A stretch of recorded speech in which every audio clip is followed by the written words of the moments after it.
Jharkhand public service commission के सभी सदस्यों को बर्खास्त करना चाहिए और पारदर्शी तरीके से नए सदस्यों की नियुक्ति होनी चाहिए। यानी हमने 6 तारीख को ये आपको दिखाया और इसकी गिरफ्तारी लगभग 23 दिनों के बाद हुई। यानी इसको पूरा साक्ष्य दबा देने का सीआईडी ने मौका दिया।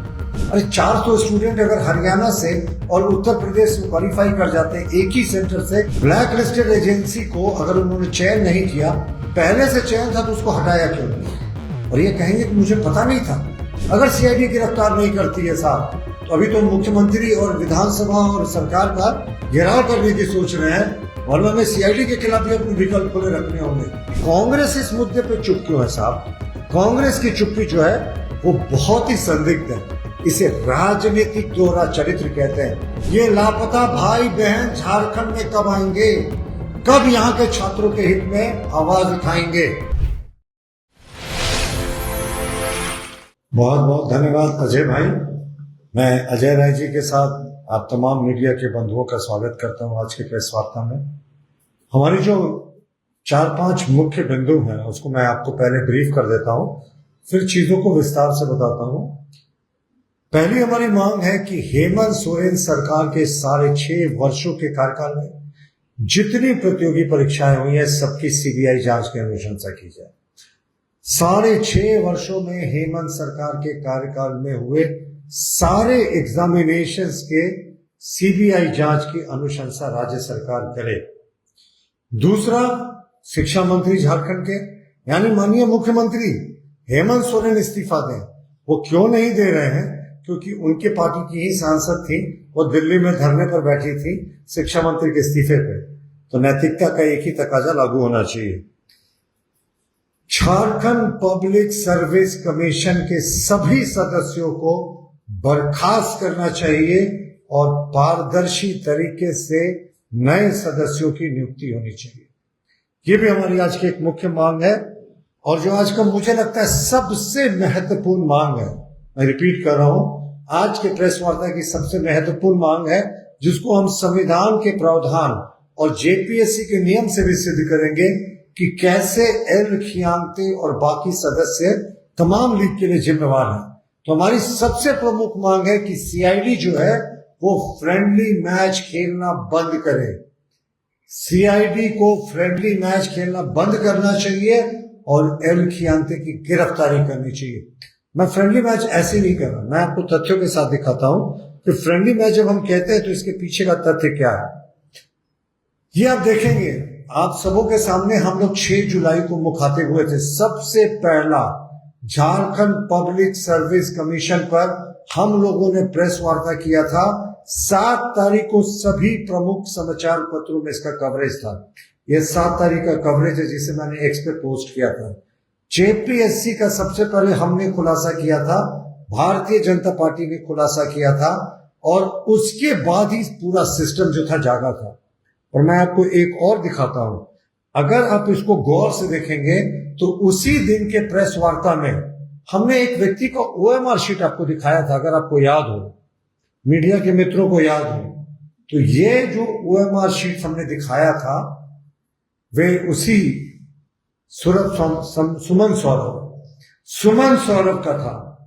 यानी हमने 6 तारीख को ये आपको दिखाया और इसकी गिरफ्तारी लगभग 23 दिनों के बाद हुई। यानी इसको पूरा साक्ष्य दबा देने का सीआईडी ने मौका दिया। और सीआईडी पे हमें इसलिए संदेह है कि एल खियांगते के ऊपर तो सीधे चार्जेस है साहब, सीधे बड़े चार्जेस हैं कि किस तरीके से उन्होंने गड़बड़ियां की हैं। पहले आते हैं 6.5 वर्षों के मुख्यमंत्री जी के कार्यकाल में हुई परीक्षाओं के बारे में। जैसे जेपीएससी में व्यापक धांधलियां हुई हैं, झारखंड स्टाफ सिलेक्शन कमीशन कहीं पीछा नहीं है। मैं पूर्व मुख्य सचिव सुधीर त्रिपाठी को देख रहा था, आके बड़े बड़े प्रवचन दे रहे थे इस तरीके से एग्जाम होना चाहिए। अरे साहब, आपके कार्यकाल में तो धांधलियां हुई थी जब आप जेएससीसी के चेयरमैन थे। उस समय क्यों अपने इस्तीफा देकर किनारे करना उचित समझा? सिस्टम से बाहर निकलकर ज्ञान देना सबको आता है। तो जेएससीसी में, सीजीएल में तो 1000 विद्यार्थियों का चयन हुआ था। 25-25 लाख, 30-30 लाख में कॉपियां लीक हुई थी, प्रश्न पत्र लीक हुए थे। सभी प्रतियोगी परीक्षाओं की सीबीआई जांच करी जाए। देखिए, एल खियांते के साथ मैंने आपको पहले भी कहा कि सीआईडी जो है वो हिम्मत नहीं जुटा पा रही है, और इसी तरीके का हिम्मत नहीं जुटा पाने के कारण लालू प्रसाद जेल चले गए थे। मैं तीसरी बार प्रेस वार्ता में आपको ये बात बता रहा हूं। और मुख्यमंत्री हेमंत सोरेन सिर्फ सीआईडी जांच करा रहे हैं। अरे 400 स्टूडेंट अगर हरियाणा से और उत्तर प्रदेश में क्वालिफाई कर जाते हैं, एक ही सेंटर से 25-30 स्टूडेंट्स क्वालिफाई कर जाते हैं हरियाणा के। और उस समय गौर करने की बात है कि हरियाणा सिविल सर्विस एग्जामिनेशन बिल्कुल उसी समय था, तो वो हरियाणा सिविल सर्विस का एग्जामिनेशन छोड़कर जेपीएससी का भरते हैं और क्वालिफाई कर जाते हैं। तो इसीलिए एजेंसी ऑफ चॉइस सीबीआई है, सीबीआई जांच होनी चाहिए, पर सीबीआई जांच सिर्फ इस परीक्षा की नहीं होनी चाहिए। मुख्यमंत्री हेमंत सोरेन के कार्यकाल के 6.5 वर्षों में जितनी परीक्षाएं हुई हैं उसकी जांच होनी चाहिए। और जितने जेपीएससी के भी सदस्य हैं सबके पॉलिटिकल लिंक्स है साहब, कोई अछूता नहीं। कोई किसी की पत्नी है, कोई किसी की बहन है, तो कोई कांग्रेस के प्रवक्ता रह चुके हैं। सबको बर्खास्त करके कड़ाई से पूछताछ करनी चाहिए। एल खियांते का देखिए, अब एल खियांते के ऊपर ये लोग कहते हैं कि सीधे साक्ष्य नहीं मिल रहा है। सर्कमस्टेंशियल एविडेंस पर आईपीसी और अब बीएनएस में फांसी की सजा का प्रावधान है। मैं आपको बताता हूं एल खियांते कैसे पूरे इस घोटाले की किंग पिन नहीं तो एक प्यादे जरूर है, महत्वपूर्ण प्यादे। हो सकता है उनके साथ कोई ऊपर से खेल रहा हो। सबसे पहले ब्लैक लिस्टेड एजेंसी का चयन अगर किसी ने किया तो वो एल खियांते ने किया। ब्लैक लिस्टेड एजेंसी को अगर उन्होंने चयन नहीं किया, पहले से चयन था, तो उसको हटाया क्यों नहीं? और ये कहेंगे कि मुझे पता नहीं था। सुप्रीम कोर्ट का सेटल्ड प्रिंसिपल है, ignorance of rules and law is no excuse. यानी अगर आप ये कहकर बचने की कोशिश करते हैं कि आपको इसकी जानकारी नहीं थी, तो ये कोई एक्सक्यूज नहीं हो सकता। तो हमारी आज भी बड़ी मांग है, एल खियांते को सीआईडी गिरफ्तार करे। अगर सीआईडी गिरफ्तार नहीं करती है साहब, तो अभी तो मुख्यमंत्री और विधानसभा और सरकार का घेराव करने की सोच रहे हैं, वरना में सीआईडी के खिलाफ भी अपने विकल्प खुले रखने होंगे। जांच एजेंसियां हैं, आपको जांच एजेंसियों को निष्पक्षता से जांच करनी चाहिए, क्योंकि यही मामला जब हाई प्रोफाइल बनेगा ना, सीआईडी के एडीजी साहब से पूछा जाएगा कि खियांते के साथ ये फ्रेंडली मैच क्यों? एल खियांते की गिरफ्तारी अगर नहीं होती है, तुम सरकार की ईंट से ईंट बजा देंगे। और सीआईडी के विरुद्ध भी हम आंदोलन पर गंभीरता से सोचेंगे। और किस तरीके से उन्होंने श्वेता गुप्ता, मई में ट्रांसफर हो गया था श्वेता गुप्ता का, जुलाई में जब तक ये घोटाला सामने नहीं आया उसको आपने रिलीव नहीं किया। और ये प्रशासनिक शक्तियां चेयरपर्सन के पास होती है, चेयरमैन के पास होती है। और श्वेता गुप्ता गिरफ्तार हो गई है, उनसे पूछताछ हो रही है।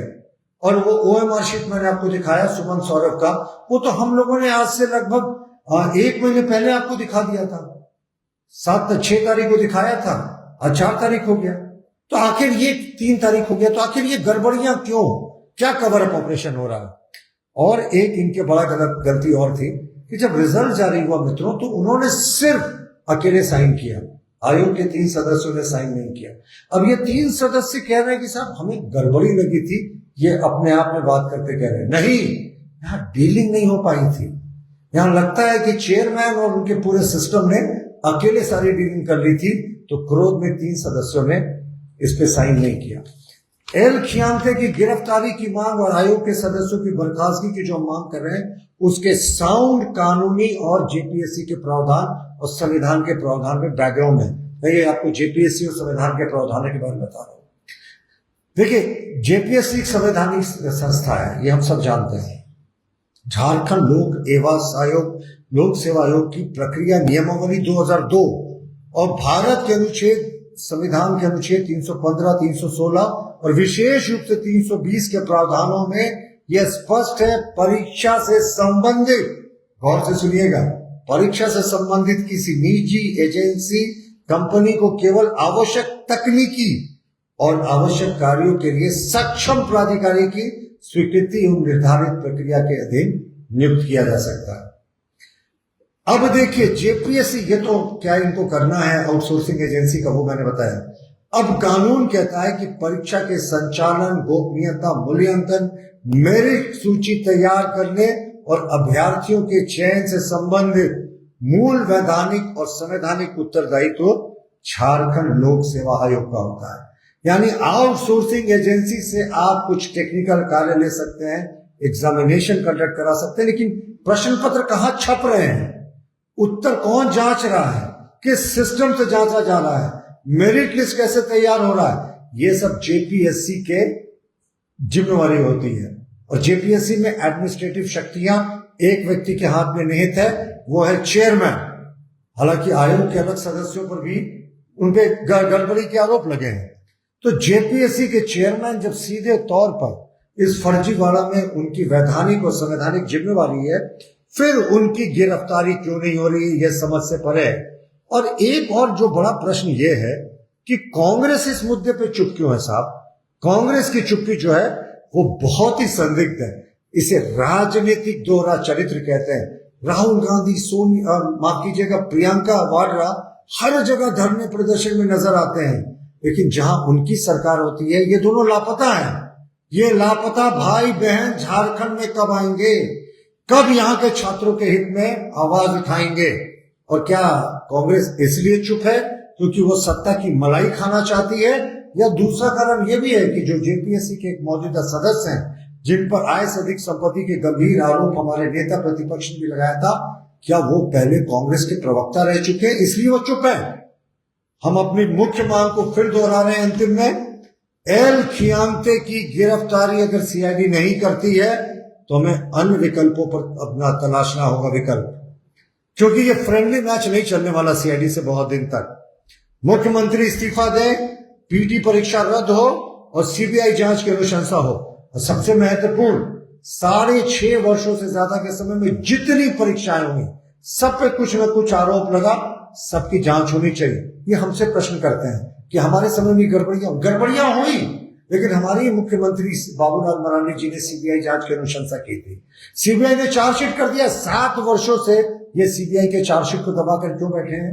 अब तो प्रश्न हम इनसे करेंगे। तो यही हमारी मांग है, एल खियांगते की गिरफ्तारी हर हाल में होनी चाहिए। धन्यवाद।